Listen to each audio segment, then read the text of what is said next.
Olá, vamos dar início a mais uma aula do tema Assistência à Saúde da Mulher, no módulo 3, né, do curso técnico de enfermagem do Instituto Mena Barreto, tá? Então, a gente vai falar um pouquinho agora sobre a sexualidade humana e a feminina em específico, né?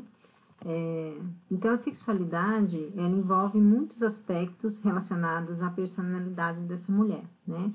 A gente tem ali fatores que influenciam como sentimentos, atitudes, a autoimagem, né, que essa mulher tem de si mesma, e a imagem corporal também influencia muito nas questões de sexualidade, né? Então, a mulher, se ela não tiver uma confiança ali, ela tiver uma autoimagem distorcida do seu corpo, ela vai estar tendo um pouco mais de insegurança relacionada à relação sexual, né? Tem fatores fisiológicos, né, ligados à nutrição, né? A nutrição está ligada ao bom funcionamento do corpo humano, a dieta e a exercícios físicos, né? Todos esses fatores vão influenciar a ter uma melhor qualidade na sexualidade da mulher, né? Então, essas questões de sentimentos, autoimagem e também o cuidado com o corpo, com a parte fisiológica, vai favorecer nessa qualidade de sexualidade do ser humano, né? Então, o sexo, ele vem como definição a reunião de características distintas que diferenciam o sistema reprodutor, né, masculino e feminino. Não é exclusivo do ser humano, né? Então, tem outros animais, né? Então, é uma característica do ser animal, né? O sexo em si.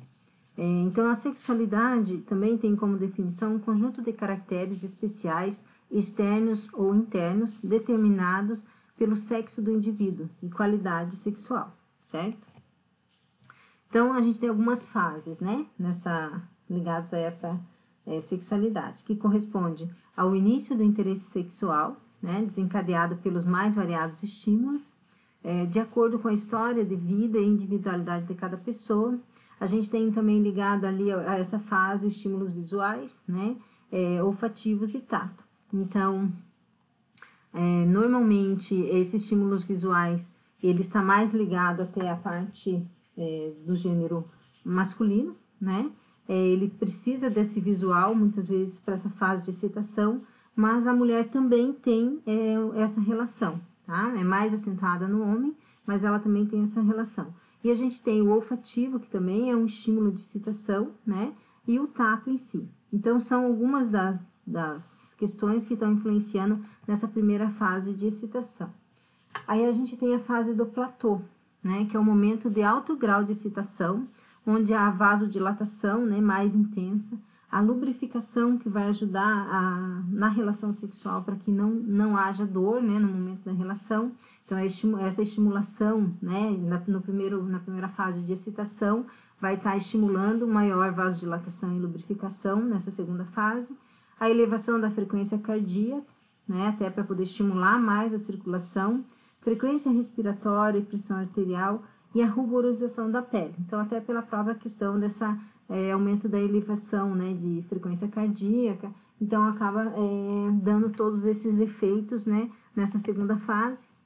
Aí a gente tem a fase do orgasmo, que é o mais alto grau de satisfação sexual, né, do ser, quando se atinge a plenitude das sensações. E daí a gente tem a fase da resolução, que é o declínio da excitação até o descanso final, né? Então, depois de toda essa fase da excitação, do platô, né? Do orgasmo, vem o descanso, né? Vem como se aliviasse toda aquela tensão. Isso é uma fase e faz parte das necessidades humanas básicas do ser humano, né? Então, a gente tem que ter isso também como... Quanto melhor for essa fase, quanto melhor for essa sexualidade das mulheres, melhor qualidade para elas, né, de vida, e até com o ganhar ao ganhar da confiança delas quanto à relação, o que elas querem, como que elas querem, né, e a partir do momento que elas têm direito à escolha, né, do parceiro, a escolha de como vai ser, e toda essa autoconfiança vai ser um processo de melhor qualidade, né, até chegar nessa fase de resolução, que é onde tem o fim, né, de toda essa excitação e o descanso final desse processo. Então, o descanso do corpo, né? Então, o profissional de saúde e a sexualidade do outro. Então, a gente trabalha muito essa parte, a gente acaba trabalhando com a informação, com a orientação e com a gente coleta dados também sobre a sexualidade do outro, né? Então, faz parte do nosso trabalho. Então, para trabalhar com a temática da sexualidade humana é necessário que o profissional de saúde esteja de bem com sua sexualidade, conheça sobre a resposta sexual humana e dote-se de profundo respeito ético em relação à sexualidade do outro. Então, o primeiro momento é o respeito, né? E apesar de muitas vezes a gente achar que isso é um pouco invasivo, falar sobre isso, mas a gente tem que estar falando, né, com o paciente sobre essas questões, mesmo porque a gente tem que orientá-los para que essa sexualidade seja realizada de qualidade, e mesmo porque hoje a gente tem grupos diferentes, né? Antigamente a gente tinha só os heterossexuais, que era o homem e mulher, né? Seria o que a gente estava mais acostumado a trabalhar. Hoje a gente tem a questão das bissexuais, né, das homossexuais, dos trans, né? E a gente vai ter que estar trabalhando essas questões de reconhecimento do próprio corpo, de reconhecimento do que realmente elas estão buscando. Muitas vezes elas trazem essa demanda para a gente, né? Questões, perguntas, dúvidas, como que pode ser, como que vai ser, como que está sendo, né? Então, a gente tem que ter muita tranquilidade para falar, a gente tem que conhecer, saber, né, que é uma necessidade do ser humano, essas relações afetivas e que vão resultar na sexualidade, né? E essa sexualidade busca satisfação, né, da pessoa em si, todo aquele processo que a gente já comentou. Então, é uma necessidade para que venha acontecer esse processo e depois venha o repouso, o descanso do corpo, né? Então, acaba aliviando, né, todo um processo, né, que envolve ali as questões de afetividade, de sentimentos e depois o prazer em si, né? Então, a gente tem que ter muita tranquilidade para trabalhar, sempre respeitando as questões em que o paciente nos traz, sempre fazendo a escuta ativa, né? Aquela escuta qualificada, onde ela nos traz a informação do que ela quer, o que ela busca, e dentro da informação que ela traz, a gente saber onde a gente vai poder ajudar ela, né? Qual é a necessidade dela e como a gente vai poder orientar ela adequadamente. Então, a gente tem que estar muito tranquila com essa questão de sexualidade, né? E também conhecer muito bem e sempre lembrar que a parte do tratamento ali humanizado é a gente respeitar as questões da sexualidade do outro, tá? E dentro disso conseguir ajudar ela dentro da nossa capacidade, das nossas informações, né? E fazer as orientações adequadas. Então, aqui destacamos algumas características necessárias ao profissional para trabalhar as questões de sexualidade. A empatia, né? Então, aquilo que eu já falei, né? A gente tem que estar trabalhando esse lado mais de escutar o outro para entender um pouco, para formar essa empatia, a congruência, né? Que é se adequar a isso, a aceitação incondicional. Então, na verdade, o que eu comento com os alunos, assim, muitas vezes eu nem tenho que aceitar, eu tenho que entender, né? Porque muitas vezes a gente fala sobre a homossexualidade, os alunos estranham um pouco, né? Então, até ao ponto que, eu não aceito. Então, muitas vezes eu nem preciso estar aceitando, eu preciso respeitar essa questão da sexualidade do outro, né? Mas essa aceitação incondicional vem trazendo essa informação, né? Muitas vezes essa aceitação, eu estou aceitando o que o outro quer para ele, certo? Quando fala da minha opção sexual, eu posso estar opinando. Quando é a opção sexual do outro, eu apenas tenho que fazer essa aceitação, certo? A motivação, né? A confrontação e a concreticidade, né? Então, a gente vai trabalhar com essas informações concretas, confrontando algumas coisas, motivando também, né? Porque é uma necessidade do ser humano também. E a gente vai trabalhar com essa aceitação, empatia, sempre respeitando a escolha, né, do nosso paciente, certo? Aqui é a reprodução humana, né? Então, o que a gente tem sobre a reprodução humana? Para a reprodução humana, a gente precisa ter o encontro de dois gametas, né? O gameta feminino e o gameta masculino, tá? Então, nosso processo de reprodução é feito através da mitose, do encontro dessas duas células, né? Desses dois gametas, para acontecer o desenvolvimento do ser humano, certo? Bom, quando a ovulação ocorre, né, então a mulher, ela tem a ovulação todo mês, durante o período fértil dela, ocorre a ovulação, certo? Quando esse óvulo é liberado pelo ovário da mulher, ele fica disponível na tuba uterina. Então, ele é liberado na tuba uterina, né, que vive em média ali em torno de 36 horas, e esse momento conhecemos como período fértil. Então, a partir do momento que a mulher ela faz o processo de liberação desse óvulo, né? Então, ele está disponível para ser fecundado e formar uma nova vida. Então, esse período, desde a liberação até a disposição a liberação desse óvulo, né? Desde o amadurecimento até a liberação desse óvulo, a gente vai considerar como o período fértil dessa mulher, certo? Aí a gente tem a gestação. Então, a gestação ela ocorre após o óvulo ser fecundado, né? Então, foi liberado o óvulo, né, dessa mulher, foi liberado na tuba uterina, e se encontrou-se, ela teve relação, fez o encontro dos gametas, o espermatozoide encontrou esse óvulo, né, e fecundou ele. Aí dá início ao processo de gestação, tá? Então, inicia-se o ciclo da gestação. Durante a gestação ocorre o desenvolvimento do feto, né, do bebê, da criança. Contamos a idade gestacional em semanas, né? Então, normalmente, quando a gente vai avaliar a mulher, sempre a gente vai estar perguntando ou fazendo as contas da idade gestacional que ela está por semanas. Porque a gente tem o desenvolvimento, a gente acompanha o desenvolvimento dessa criança, desse bebê por semana, né?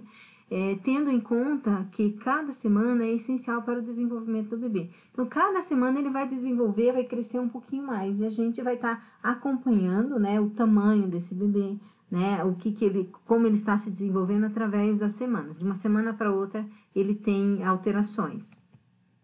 Então, aqui, ó, a evolução do feto, né, de 8 a 40 semanas. Então, a gente tem ali um embrião, né, com 8 semanas, né, depois um embrião com 12 semanas, 16, 20, 24, 28, 32, 36 e 40 semanas.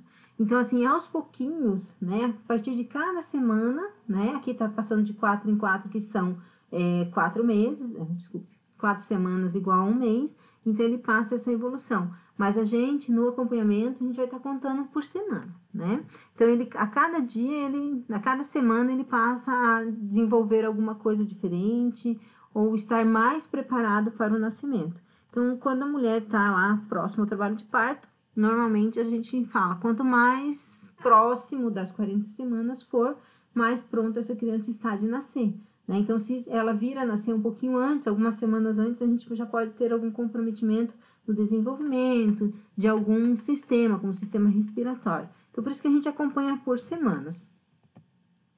Aí tem o parto, né? A consequência da gestação, a gente vai ter a perspectiva do parto, que é o momento em que o bebê deixa o útero da mulher, dando fim à gestação. Então, a mulher não tem alta do pré-natal, né? É um acompanhamento que não tem alta. Ele vai ter a finalização somente com o parto, certo?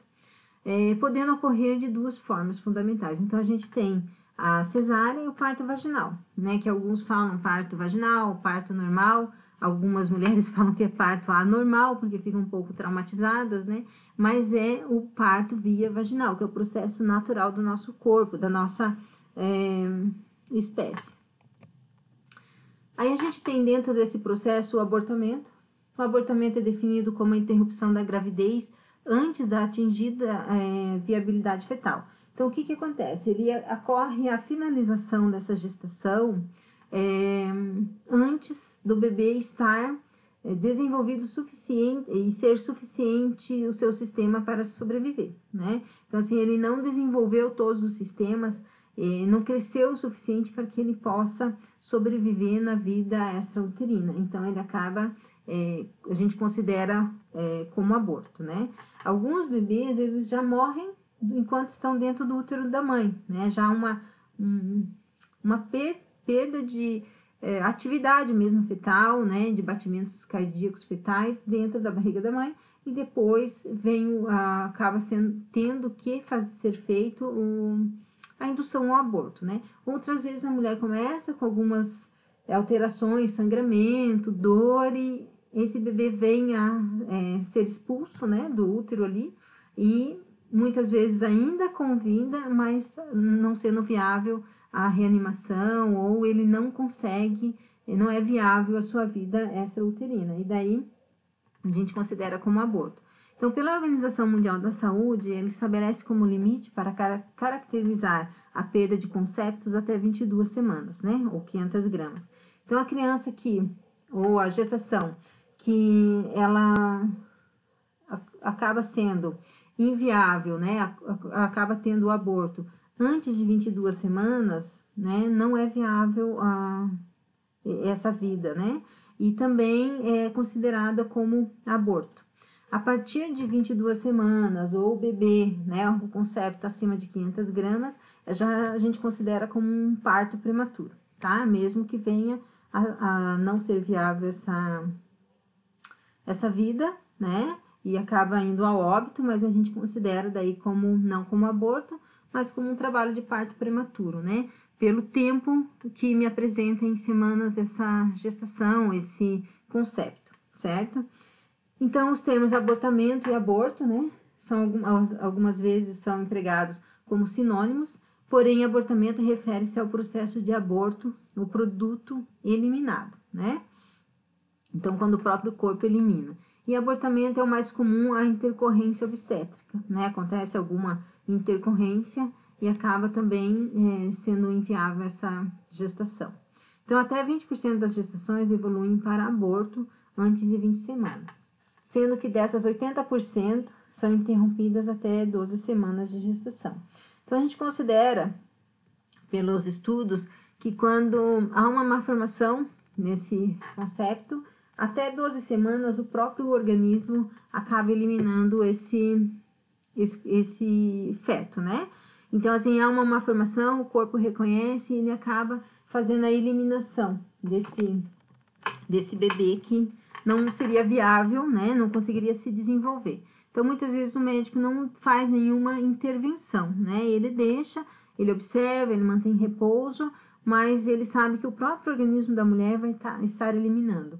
Outros que a gente tem abortos antes das 22 semanas ali, muitas vezes por má formação ou muitas vezes por doenças infecciosas, acabam ocasionando esses abortos, né? Ou parto prematuro, quando é depois de 24 semanas. Então, a perda de gestações subclínicas ou não diagnosticada é ainda maior, podendo chegar a 30%. E a frequência diminui com o avançar da idade gestacional, sendo que o risco geral de abortar depois de 15 semanas é baixo. Então, a partir dessas 15 semanas, a gente tem um risco menor, né? Se estiver tudo certo, a mulher está fazendo acompanhamento, não tem nenhum outro fator, assim, que possa estar agravando ou interferindo, é mais difícil acontecer o aborto depois dessa fase. O abortamento, ele é dividido em precoce e tardio, respectivamente, se ocorrer antes ou após as 12 semanas de gestação, né? Então, alguns fatores de risco. A idade do aborto, né? A idade, ela está ligada a um maior risco de aborto, então aumenta, né, com o avançar da idade materna, chegando a 40% aos 40 anos e 80% aos 45. Então, a idade é um dos fatores de risco de aumentar o índice de aborto. Antecedentes de aborto espontâneo aumenta após 2 ou mais perdas. Então, no histórico dessa mulher sobre gestações anteriores, né, se a gente pergunta e ela tem o histórico de aborto anteriores, né, em outras gestações, então a gente pode ter um risco maior dela estar tendo aborto novamente nessa gestação atual. O tabagismo, então, o consumo de mais de 10 cigarros por dia aumenta em cerca de 1,5 a 3 vezes a chance de abortar. O tabagismo paterno também pode ser prejudicial. Desta forma, os casais devem ser encorajados a abandonar o hábito. Então, o cigarro em si, né, o tabagismo, ele acaba interferindo ali na parte de circulação desse organismo, dessa mulher, dessa gestante, e pode fazer um amadurecimento precoce também dessa placenta, onde a gente tem o risco de ter ou o trabalho de parto prematuro ou também o aborto, né? Daí a gente também tem o consumo de álcool e drogas, né? O uso de anti-inflamatórios não hormonais, que são os AINES, né? Pode aumentar o risco de abortar e ser usados próximos à concepção, né? O uso de acetaminofeno, no entanto, constitui uma opção segura. Então, assim, alguns medicamentos, eles são proibidos durante a gestação. Por isso que gestante, a gente tem que ter um cuidado muito grande em orientar elas, que elas não podem estar utilizando nenhum tipo de medicamento sem a orientação médica, né? Sem o acompanhamento do obstetra ou da obstetra ou da enfermeira, né? Devido aos riscos de má formação no bebê, tá? Então, comprometimento ali. Os anti-inflamatórios não hormonais, eles têm essas características, então, dependendo da fase em que essa mulher está da gestação, o médico até vai indicar, mas em sua maioria, né, tem que ser com a orientação do médico, porque eles podem estar gerando má formação também no bebê ou um comprometimento, né, dessa gestação, certo? A cafeína também, alguns estudos mostram a associação entre alto consumo de cafeína, mais que 4 xícaras de café expresso por dia, e abortamento, mas os dados ainda são um pouco controversos, né? Aqui a gente também tem os extremos de peso, né, que é o IMC. Então, o IMC é aquela continha básica que a gente faz, né, que é o peso dividido pela altura ao quadrado, que vai me dar o índice de massa corpórea, que tem que estar ali entre os valores de 18 a 25, né? É claro que a gente tem uma tabelinha de quanto essa mulher pode ganhar, que é claro que ela vai ganhar peso durante a gestação, mas a gente tem que estar monitorando a quantidade de peso e muitas vezes na primeira consulta, quando a gente faz a consulta dessa mulher, a gente já avaliar como que está o IMC dela, né? Porque se ela já estiver em sobrepeso no início da gestação, então a gente vai ter que fazer orientação quanto à alimentação adequada, né? O que ela tem que mudar, atividade física, né? Quais as intervenções que a gente pode estar realizando, né? Intervenções não farmacológicas, através da orientação para que essa mulher, até, dependendo, ela perca um pouquinho de peso, né? Do que estar ganhando muito peso. Então, para que a gente tenha menos complicação durante a gestação. Então, a etiologia, né? Dos abortamentos são anormalidades cromossômicas, né? São a causa mais comum, responsável por até 50% das perdas gestacionais precoces. Então, decorrem de gametas anormais, fertilização anômala ou irregularidade na divisão embrionária, certo? Então, assim, como eu falei para vocês, principalmente se tiver alguma anormalidade, o teu próprio organismo reconhece e essa mulher, até as 12 semanas ali, o organismo dela mesma acaba fazendo o processo de eliminação, né? Que é o aborto daí. Então, ele faz esse processo de eliminação para que ele não desenvolva, porque não vai ser viável mesmo esse concepto, então ele faz esse processo de desprendimento ali do endométrio para que esse concepto seja eliminado. Então, normalmente quando tem essas características aí de anormalidades cromossômicas, tá? Então, as alterações, a maioria acontece por acaso, não sendo decorrente de defeitos herdados da mãe ou do pai. A alteração cromossômica mais frequente no aborto é a trissonomia, né, de cromossomo 16. Só podem ser confirmadas quando o material de aborto é enviado para análise citogenética. Então, a maioria dos fetos, né, que são decorrentes de aborto, eles são normalmente encaminhados, né, para fazer uma análise. Normalmente é realizado o questionamento dos pais, né, mas principalmente quando a mulher tem abortos recorrentes, né, vários, a família acaba querendo saber exatamente o porquê que acontece esse fenômeno, né, com a mulher, dela estar abortando recorrente, né, então eles querem saber o porquê. e o médico muitas vezes até para proteção dele, porque aborto no nosso país é crime, né? Então, há muita discussão ainda sobre essas questões, né, do aborto, ele gera muita polêmica, e assim, essa avaliação do material, né, genético, do material eliminado no aborto, ele acaba dando uma confirmação do que levou também essa mulher a abortar. Porque assim, o nosso corpo, se tiver alguma normalidade, ele vai fazer esse processo como fisiológico dele. Mas a gente tem que lembrar que tem mulheres que elas não têm uma boa aceitação da gestação, né? Tanto que uma das perguntas que a gente faz para essa mulher durante a vinculação, quando ela descobre que está grávida, uma das primeiras perguntas é se ela planejou e se ela aceita bem essa gestação, né? Porque às vezes é um momento em que ela não deveria, não aceita essa gestação, e ela pode estar tentando tomar algum medicamento, fazer alguma coisa que interfira nessa gestação.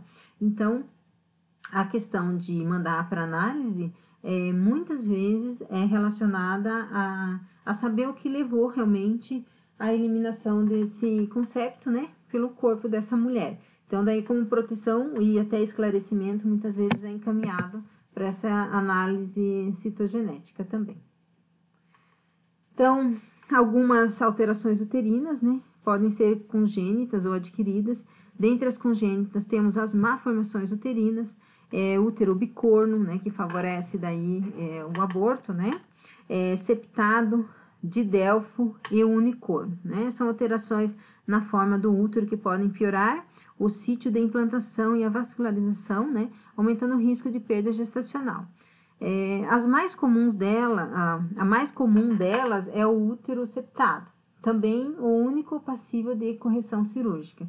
Nos demais casos, devem ser oferecido apenas orientação de seguimento. Então, se vocês quiserem dar uma olhadinha lá, joga no Google para vocês verem o útero bicorno, né, como que e os outros também, mas para vocês saberem mais ou menos o que acontece ali na estrutura anatômica desse útero, em que dificulta a implantação do bebê, porque a partir do momento que é liberado o óvulo, né, lá na trompa, é fecundado, ele vem percorrendo todo aquele caminho da tuba uterina, né, dessa mulher, até chegar no útero. A hora que ele chega no útero, na parede do útero vai haver a implantação, né, a gente chama nitação, um processo, né, em que o ovócito já fecundado, o zigoto, né, ele vai estar se implantando na parede desse útero. Então, conforme anatomicamente esse útero, e onde esse zigoto vai se implantar, na verdade, a gente vai estar na fase mais ou menos ali de blastocisto, que a gente fala, que é quando já tem aquela multiplicação celular, aonde ele vai se implantar ali, se ele não tiver um local adequado para se implantar e dali ele receber toda a nutrição, né? E tem que ser um lugar bem vascularizado, é para isso que a mulher se prepara todo mês, né?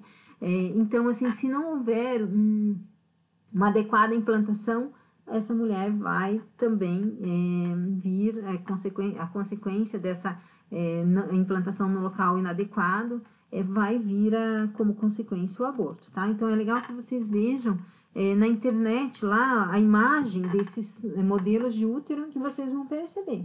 Claro que se ele se implantar num local onde ele consegue ter essa nutrição, ele vai seguir a gestação normalmente. Agora, se ele se implantar num local ali onde não vai ter como ele se sustentar durante a gestação, essa mulher vai vir a ter como consequência o aborto, tá? Então, se tiverem alguma dúvida sobre isso, deem uma olhadinha lá e a gente conversa, né? A gente tira a dúvida depois no chat. Outras alterações podem ser congênitas ou adquiridas, né? E dentre as alterações adquiridas temos os miomas, né? As senéquias, as aderências, e sugere-se que sejam corrigidas cirurgicamente quando são de grandes dimensões e deforma a cavidade uterina. Então, dependendo também dos miomas, não são todos, mas dependendo do mioma, onde ele está, como que ele está implantado ali, também vai ter um comprometimento realmente da gestação, né? E as aderências também, né? Então, a gente tem, normalmente, quando a mulher não consegue engravidar, às vezes essa aderência ali na região de trombas, tubas uterinas, né? Então, ela tem que fazer um exame que vai estar desenhando toda essa estrutura e daí o médico consegue ver. Se tiver alguma aderência, muitas vezes ele vai conseguir fazer cirurgicamente, né, a liberação dessas tubas uterinas para que essa mulher consiga engravidar, né? E os miomas também. Então, tem que, para você ter uma noção, né, de como está e como é o comprometimento e qual vai ser a escolha de tratamento do médico, né, dessa patologia na mulher, ele vai ter que ter o exame. Então, depende muito, dá para vocês verem lá também no Google as imagens do tipo como que é o mioma, né, intramural, submucoso, né, então cada um, depende da localização dele, ele vai ter um comprometimento maior na vida, né, relacionada assim, ao sonho dessa mulher de ter filho. Então, às vezes ela não consegue engravidar, ou tem abortos recorrentes, né, e ela não tem como saber se ela não fizer o exame, e através do exame, dependendo do que for diagnosticado, como que ela pode tratar, tá bom? Então, principais processos infecciosos que podem levar ao abortamento, né? Aqui a gente falou um pouquinho, né, de alguns, mas são a rubéola, toxoplasmose, a parvovirose, o citomegalovírus, o HIV, sífilis e listeriose, né? Então, são algumas doenças infecciosas que podem estar comprometendo aí a gestação dessa mulher, né, causando o abortamento ou má formação do bebê, né, ou um trabalho de parto prematuro e quando dependendo de quanto prematuro é esse parto, de quantas semanas, né, esse bebê está, ele acaba evoluindo para esse parto prematuro e não sendo viável a vida, né, extrauterina daí. Sem causa aparente, na maioria das vezes, não se determina a etiologia da perda gestacional, né? Então, alguns processos infecciosos sim influenciam, né? Mas muitos deles não dão sintomas, né? Então, muitas vezes a gente vai... Por isso a importância da mulher fazer o pré-natal corretamente. Quando ela faz o pré-natal, a gente tem lá o processo de... a cada 3 meses a gente faz uma bateria de exame nessas mulheres, né? Então, exame de sangue, né? A própria ecografia, né? Então, a gente consegue acompanhar, e se tiver alguma doença ali que possa comprometer a gestação, a gente fazer o tratamento antes que a gente tenha o comprometimento da gestação, né? Ou a evolução para um aborto. Então, aqui a gente termina a nossa aula, né?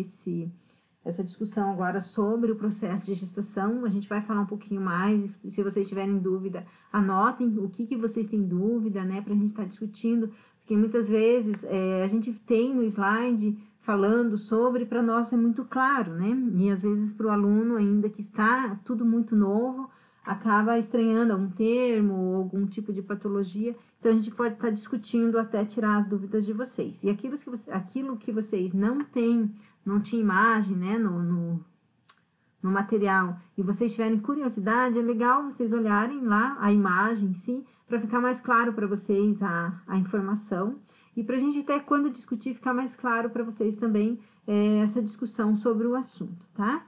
Obrigada, então, até a próxima aula, né? Acho que é isso. Tchau!